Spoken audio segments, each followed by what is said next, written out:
nous avons lancé un programme de recherche depuis 3 ans qui met l'accent sur ce qu'on appelle le système alimentaire, en particulier sur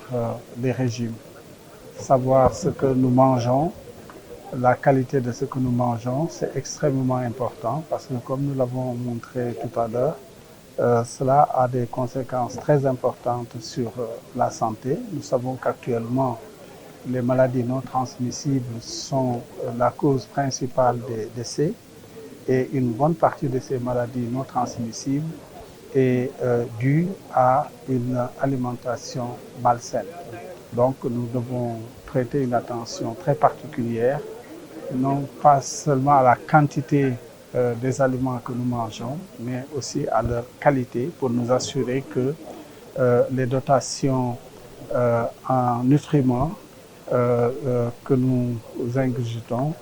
ces dotations correspondent à ce que notre organisme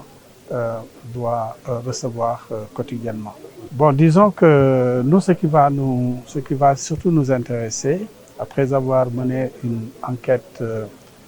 pendant plusieurs mois sur toute l'étendue du territoire,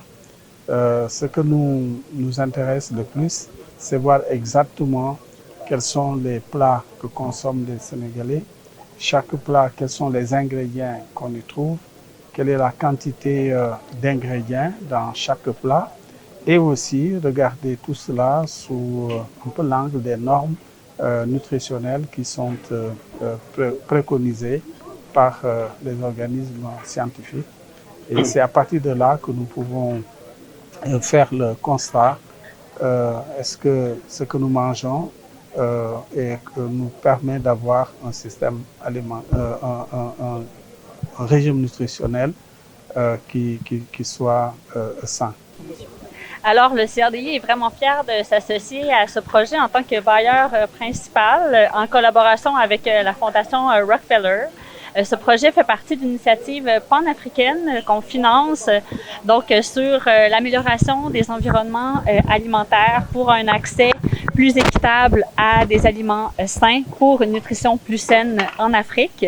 Et donc, on a déjà financé le CRES et les autres partenaires du projet par le passé, notamment lors de l'exécution de l'enquête ménage dont on a parlé tout à l'heure lors de l'atelier de lancement. Et donc, on est très heureux de pousser ces recherches plus loin avec eux et de voir comment on peut mobiliser les données qui ont été générées par cette enquête pour générer des évidences quant au lien entre les environnements alimentaires et la malnutrition, les environnements alimentaires et la santé des femmes, des hommes, des enfants, et aussi comment faire en sorte qu'on établisse des politiques nationales ou des politiques publiques qui font en sorte que les gens ont un meilleur accès aux aliments sains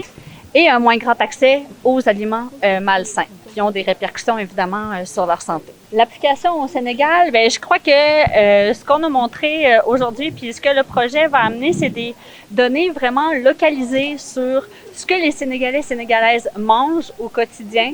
sur l'apport alimentaire, parce qu'on va vraiment décortiquer leur assiette dans toutes les régions du Sénégal pour savoir exactement ce qu'ils mangent. Et on va savoir aussi quelle est la composition exacte des aliments qui entrent sur le territoire et qui sont produits aussi sur le territoire. Donc ça, c'est des données qui peuvent pas provenir de l'extérieur. Ça prend des chercheurs locaux pour les produire et les générer, les analyser pour que ça ait du sens dans votre contexte. Et donc, le CRDI est super fier de supporter un projet de recherche qui va avoir comme objectif de produire des données qui sont pertinentes pour le Sénégal et qui ont de la résonance pour les Sénégalaises et Sénégalais. Donc voilà, c'est vraiment la place du Sénégal.